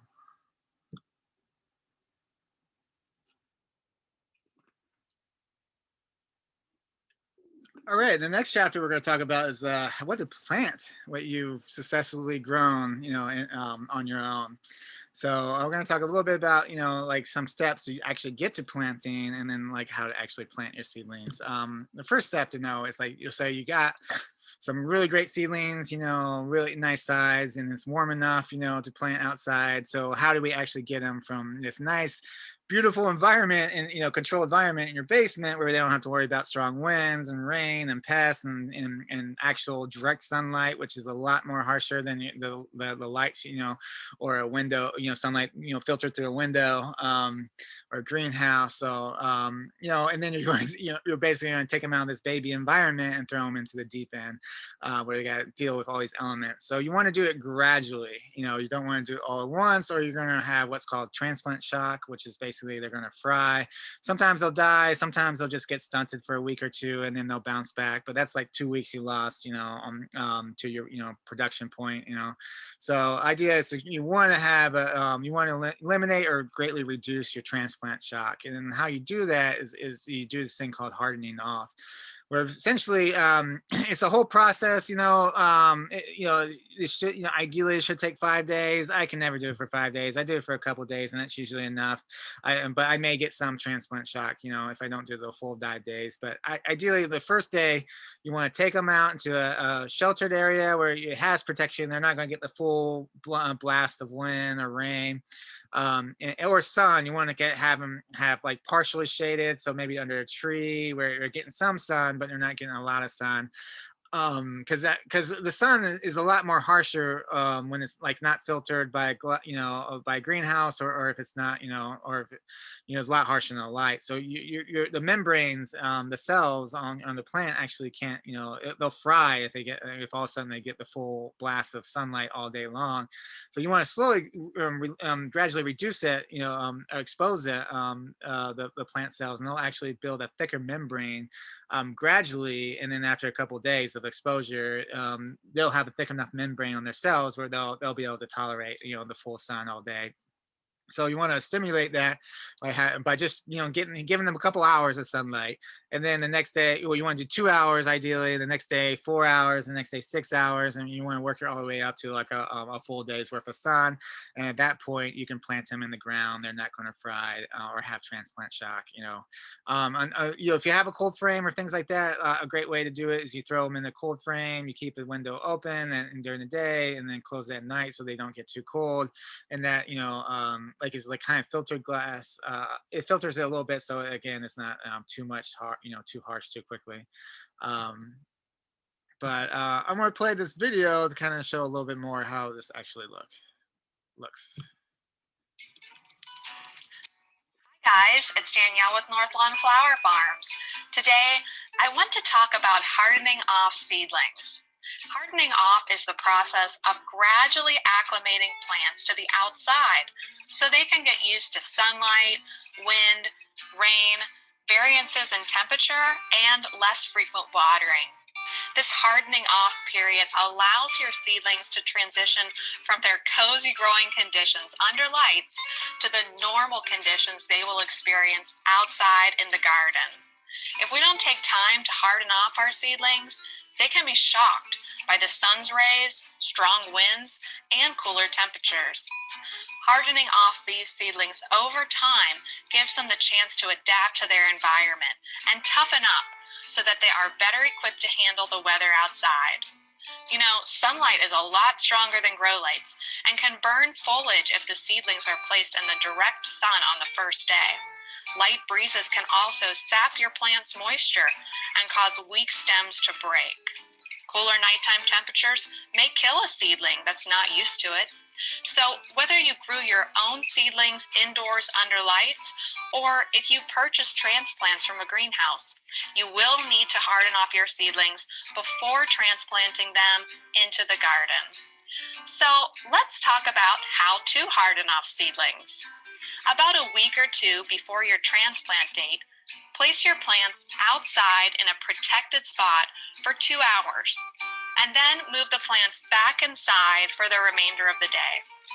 Each following day, increase the time they spend outside by an additional 2 hours, giving them a little more sun and a little more wind each day.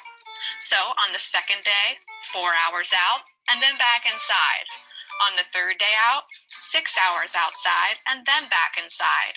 Each day, continuing to expose them to a little more sun and a little more wind. Continue this process until they have spent a full 10 hours outside and are now in the full sun. At that point, you can leave them outside overnight. But be sure to keep an eye on the weather during the hardening off period. Significant temperature drops and strong winds can damage seedlings.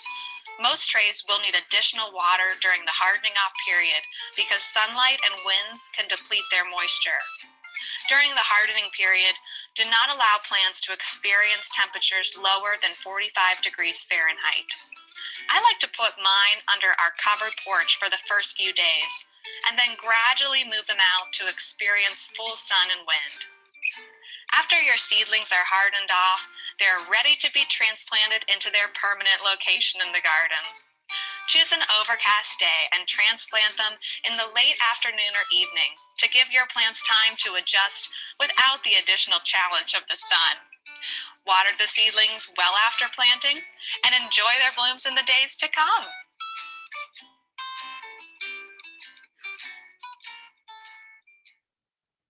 All right, I'm going to replay just the last bit, just because the next slide is going to be about actually planting, and that was a really great example of how to actually plant.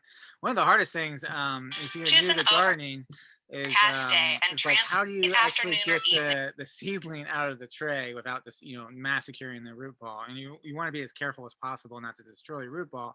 And this is a great way to kind of turn it upside down. This right hand you can't see, but she's basically holding the plant by the base of the stem, and then the left hand ear pushes the bottom of the tray or squeezes it on the bottom to kind of just force it out. Hopefully, it will just fall out. But if it's been in the tray too long, long, you might have to force it out. You can also get like a key or a stick and push through one of these holes and kind of pop it out as well. But ideally, you want to just kind of let it kind of fall out if possible and be as gentle as possible. And then when you're To give your plants planting, additional um, challenge of the sun. you Water know, the a hole that's seedlings two well to three after times as planting big, and enjoy their blooms in the days to come. and then lightly tamper back around it, so it's in there. You don't want to like tamper it too hard because then that's going to mess up the drainage, and but you want to lightly tamper it so there's no air pockets as well, and then water it really well will also help eliminate any air pockets. But yeah, so planting seedlings. So when to plant, and you definitely don't want to plant on a super hot, day. Your seedlings are going to dry out. So look for a cloudy day if possible, or if you have to do it in a sunny day, don't do it at at noon where the sun's the highest. Do it in the morning or afternoon. Right after or before sunrise or before sunset. um don't plant after like if your soil is really wet from like really bad rain the day before. Don't plant in that because it's really easy to compact wet soil, real, and especially if you step on it. You want to try not to step in your garden plot at all, but you just want to be. Sometimes it happens, which isn't a huge deal. You can kind of refluff it up if you need to, but if it's like super wet, it's going to compact it really hard, and it takes a little while to fix. So avoid planting on really wet days. You want to dig a hole 2 to 3 times as big as the root ball. If you got some amendments, you can throw in some compost and whatever, fertilizer, mycorrhizae in the backfill. And then yeah, that was a really great way to kind of pull the seedling out. You don't want to pull by from that video. You don't want to pull on the top of the plant because you may pull damage the leaves. You want to pull at the base if possible. If you have a good root ball, that's great. If you don't have a good root ball and you're running out of time, you have to plant them. Don't be real gentle. Use like a fork or butter knife to kind of pop it out. But ideally, you don't want to plant this unless you have to. Like I would keep this in the greenhouse for a couple more weeks until you have a nice root ball that just plops out.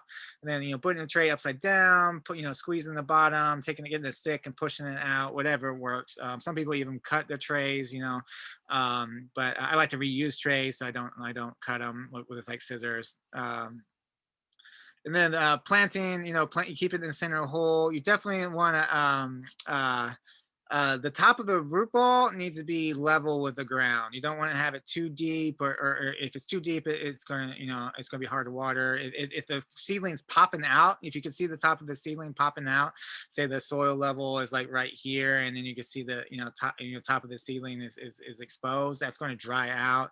So you want to keep it, as level as possible. Lightly tamper, and then yeah, if you have really bad root bound roots, you can kind of tease them out, but I usually don't do that unless it's like a perennial or something that's more hardy. But the annuals are just like plants, like vegetables are annuals, and perennials are like berry bushes and fruit trees that come back every year. I usually just, if there's a couple bad roots, I just throw it in there. But if it's real bad, like it's been, should have been potted up a month ago, you can lightly tease out some of the roots, so they stop growing in a circle and they grow outward. And yeah, that's yeah, and then yeah, lightly tamper and water afterwards. And if your plant is experiencing transplant shock, like you couldn't harden it off, Epsom salt, magnesium will help with that. Just pour a little bit in the watering can and water it, and that magnesium helps the plant bounce back a little bit quicker.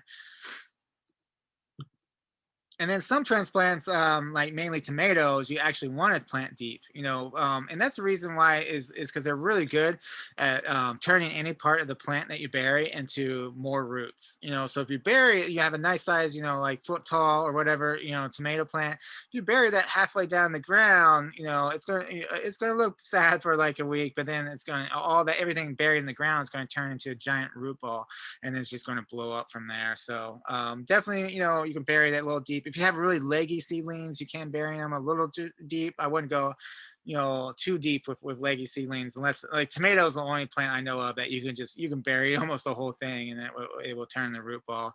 But I usually I'll bury my tomatoes like maybe a third to halfway.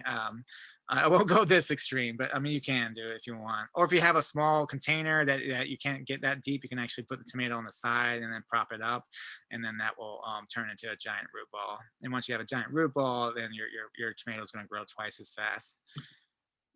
All right. So the next section we're going to talk about is do it yourself propagation. So propagation is basically creating lots of small plants from one plant. So if I have a fig tree or a berry bush or lemongrass, I can actually every year I can create like a dozen plants from that one plant, and then grow them out, and then I can create next year I can create a dozen plants from every one of those dozen plants, and then so on. And you could just it's a great way to get a lot of free plants.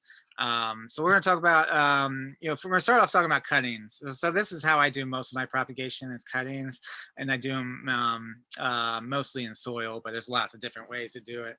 But yeah, ideally like cuttings, you'll ideally you want to cut off a piece of branch from a tree, and then either you can stick it in water and let like that's what a lot of people do for like sweet potatoes. They're propagating sweet potatoes, and we'll talk more about that in another class. And the roots will sprout in the water. You got to change the water pretty frequently though, or it'll start rotting. There's like water. There's like air calluses, like making certain wounds that will grow into roots. There's wound. There's all. I don't really know a whole lot about that, but I mainly do soil, so that's what I'm going to talk about. And you can do that with all different kinds of woody species. Rosemary, basil, tomatoes, and things like that. So, and essentially what we're doing is you're finding new growth. So new growth is basically growth that's grown the previous year, and you can see that because it's usually a different color, it's a different size, it's more flexible, and it's on the end of branches. So so ideally you want to get some new growth. It has a diameter about the size of a pencil. You want to have it, you want to be able to bend it, but you don't want to be floppy, and because if it's you can't bend it, it's too woody. It's going to be hard to propagate. But then if it's too floppy, then it's going to rot before it grows new roots. So you cut out that branch, and then you want to find what's called nodes. These little bumpy areas are nodes, and these are basically dormant buds, or that are being controlled by these leaves up there, sending hormones to keep them dormant. And so ideally, you want to have 2 to 3 nodes. Ideally even 4. Like you want to have 2 that you're going to put in the soil. That's where roots are going to come out, and then have 1 or 2 above soil where leaves are going to come out, because that's typically your leaves or roots are going to start growing at these nodes. So it's important. So you can cut the bottom off of here, then you got these 2 nodes. You have 1 node, 2 node, 3 nodes, and even the 4th node where it actually has leaves coming out of it already. So I would cut that off, and that 4 nodes is perfect. I reduce the leaves. So I cut them in half. If it has leaves, it doesn't matter if it has leaves or not, but because you're not getting, you don't need chlorophyll in this stage. And leaves have this thing called transpiration, where it shoots out water. Like the plant will absorb some water, and then it shoots out in like kind of an air conditioned fashion. So like if you ever, that's why if you plant a bunch of plants in the area, you're going to notice that the temperature is going to go down, and that's because of this transpiration, which is great, unless the plant doesn't have roots and it's not, can't replace the water it's shooting out. So cutting the leaves in half is a great way to kind of keep the leaf still on and keep it, cycles going, but at the same time, reducing the transpiration, and hopefully that by the time the leaves, grow back, you'll have roots, and so it won't dry out with transpiration. And then you want to stick it on really well draining soil. Like potting mix is, you can do potting mix, but look for seedling mix and starter mix. You want to have it really well drained, because this is really, I mean, if you the main way people kill their seedlings or cuttings is like overwatering. So you want to be able to drain as well as possible, and try to bear. The idea is you keep it upright. Don't turn it upside down. I don't know if it would work or not, but keep it upright. You dip 2 of the nodes into this, get some root hormones, a couple dollars at garden store. You can make your own homemade stuff from pussy willows. Boil the bark and then use the extract, and very similar. You can YouTube it if you want to try it out, but I would recommend just getting some powder, dip it in, and then you stick that into the soil, and make sure you leave 1 to 2 nodes above the soil. So that's where your new growth and leaves are going to happen, and then the 2 in the bottom are where your roots are going to start. So um, And then you don't need much light at first. You can keep it in a low light. And then mainly what you need again is humidity. So that's when it's nice to get a plastic bag, make a DIY humidity dome. But I'll take that bag off every day and let it air out for a second, especially if it has some leaves, because it's gonna have some fungus rot if not, or poke some holes in the bag. You don't want it airtight. You just want it so it's kind of like it's controlling majority of the moisture, but there's still some air and circulation happening. And then the idea is like you want to keep it on for about a week, and then take it off. And you want to if you want to test this out, you just be very careful, because I've killed a lot of seedlings doing this test. But you want to very gently, barely kind of do a small tug on the branch, and if there's any bit of resistance, that means you got some roots that are starting. If you feel that resistance, don't tug anymore, because you keep on tugging it, you kill all the roots. But that's good. You should have some after about a week in the humidity dome. You should have some roots forming, and you may have some new leaves grow right away that were going to grow anyways and already had the energy stored up. So I mean, at first you're gonna be, oh my gosh, I have leaves after the first week, but that's energy that's already in the branch. What you're looking for within like the next month or so is you're looking for new growth, like new branches and new nodes that are producing branches. And that's when you've got a viable plant, is when you have new growth. A lot of times it will come from the base of the plant, but sometimes it will come from a new node. And that's when you have it, and it's ready to go.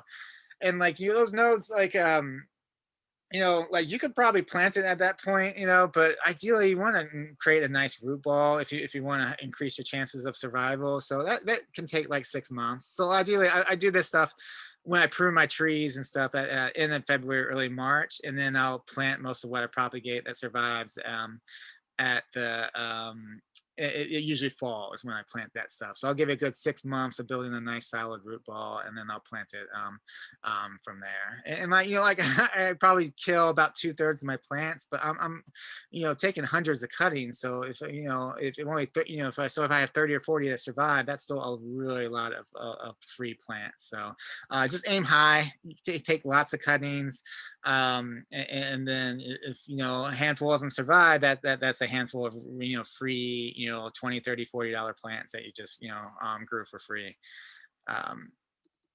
So to give you an idea of what it actually looks like, I actually pulled this root out as an example. I would never do this. I don't think this fig survived after I reburied it, but I just pulled it out because I wanted to show. This is a fig tree. Figs are super easy to propagate. They're like the easiest ones, and you can see like they have one node. There's 2 nodes that were buried, one here and one here, and that's where all the roots are coming out of, is from these nodes. Eventually the whole thing will be root ball, but most of the the roots start out from the nodes. So that's really why it's important to get at least 1, if not 2 nodes buried into soil, and that's going to be what your start of your root ball. So now I'm going to go ahead and I'm going to turn on my camera and do a quick demo to show you how to actually take a cutting. Let me see there. Try to get, okay. All right, so hopefully, yeah. So basically what you need to do, the first thing you need is a good pair of pruners. Don't want to do scissors or anything like that. What we're going to do, we're going to have a pruning demo to explain a little bit more, but you want a bypass pruners. And the thing about bypass pruners is it has a blade on one side and then there's no blade on the other. It's just like a flat surface. This makes the best cuts on woody stuff. Don't get something with 2 blades like a scissors. It just makes nasty cuts. So get a good clean pruner. And then when you cut off a branch, so let's see.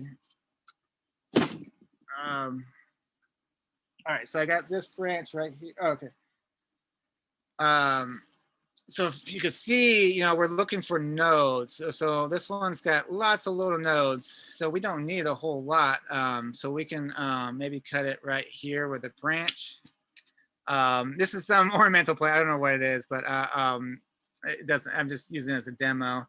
And then I like to do like that what you do with cut flowers, you cut it open so that way it absorbs more water, slowly through the, it's not going to be a lot. I mean, it's not going to absorb much water till it has roots, but it will absorb a little bit more water this way. Um, I'll cut the leaves in half so it doesn't dry itself out. And then, so we have multiple. This one actually has like 5 or 6 nodules, so that's nice. Um, so I'll probably dip that. I don't have the root and hormone with me, but I'll dip that in, at least 2 or 3 nodules into the root and hormone, and then I'll stick it in a pot full of really well draining soil. And then from there I'll put a humidity dome on it. Water it really good, then put a humidity dome on it for like a week, and then I'll check it after a week. I'll very gently kind of pull it up, and if there's any resistance, we got roots, and then I'll take the humidity dome off, and then I'll just water it probably every other day, usually, depending on it. But there's other ones. This is from our grapevine. So you can see, there's a nodule down here. So I'll make the cut, and then I got 1 nodule, 2 nodules. So this is going to go into the soil. And then you really only need like 1 nodule afterwards, so I'll cut this off. So I got a little branch, and that's where you're going to get new growth. So I'll have these 2 nodules. I'll stick it into some root and hormone, stick it into a pot, humidity dome for a week, and then hopefully it'll have some roots at that point. And then if you're doing like herbs, like this is rosemary. So rosemary is really great, does really great with cuttings. So rosemary, like I want to pull off all the rosemary branches just to kind of expose a couple nodules. So I got 1 nodule, 2 nodules, and then I got 2 up here. And maybe I'll cut some of the rosemary, stems in half just to kind of slow down the transpiration. A lot of the stuff may like rot a little bit in the humidity dome, which is fine, but because you'll have new growth and eventually, dipping on root hormone and stick in the ground. So it's awesome. Even if you're not very good at it, you'll still get, as long as you aim high, aim for a lot of cuttings. Even if you have like a 20% survival rate, that's still a lot of free plants. So we'll definitely get some hands on. We'll try out some figs this Saturday, and then. All right, so the next section we're going to talk about is propagating through division. So this is a little bit different. We're focused more on the root systems, and this is a little bit more instant. You don't have to grow things out. Really, you just gotta kind of just divide them in any way possible, and then replant them, and you get lots of new plants. Really like perennial plants are really what you're looking for, like asparagus, horseradish, rosemary, lavender, lemongrass, all different kinds of things. And you can, basically you want to, when they're dormant, like late February, early March is a great time to do this. You dig up a root ball, or kind of just you loosen it up, and really just with a sharp shovel, or normal shovel, or scissors, or a pruning saw, just divide it into a bunch of different sections.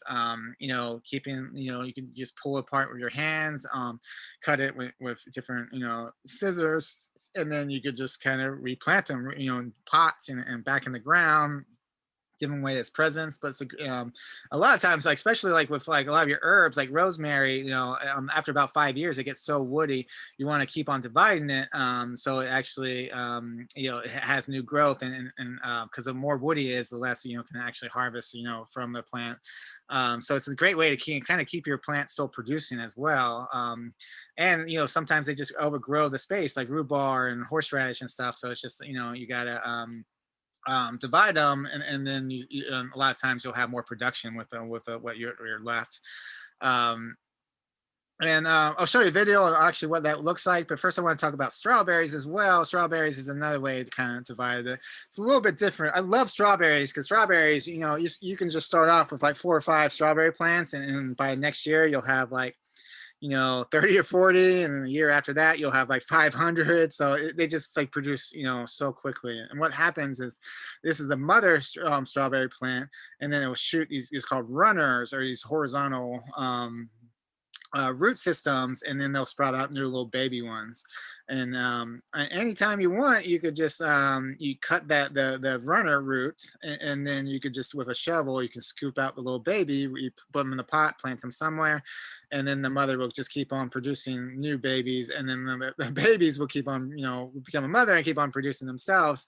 And it gets to the point where you actually like, if you have a strawberry patch, you actually have to like thin them out because they'll overgrow the area. And also strawberries, they after about 2 or 3 years, they decrease their production. So ideally, you want to thin out the old ones, and you could just like cut them out, or I like to like save them and then I'll repot them. I'll start new strawberry patches with them. They may not be as productive, but all their little babies that they send out are going to be productive again. So it's a great way to kind of like every year I'll thin out my strawberry patches. Maybe I'll have like 50 or 100 strawberries, and I'll use those to start additional strawberry patches around the city. So yeah. Ideally, you want to have each strawberry plant want to have like 4 to 6 inches between the next strawberry plant. And if you ever had a strawberry patch, that takes effort because they fill in the spaces pretty quickly. So I love some strawberries, but yeah.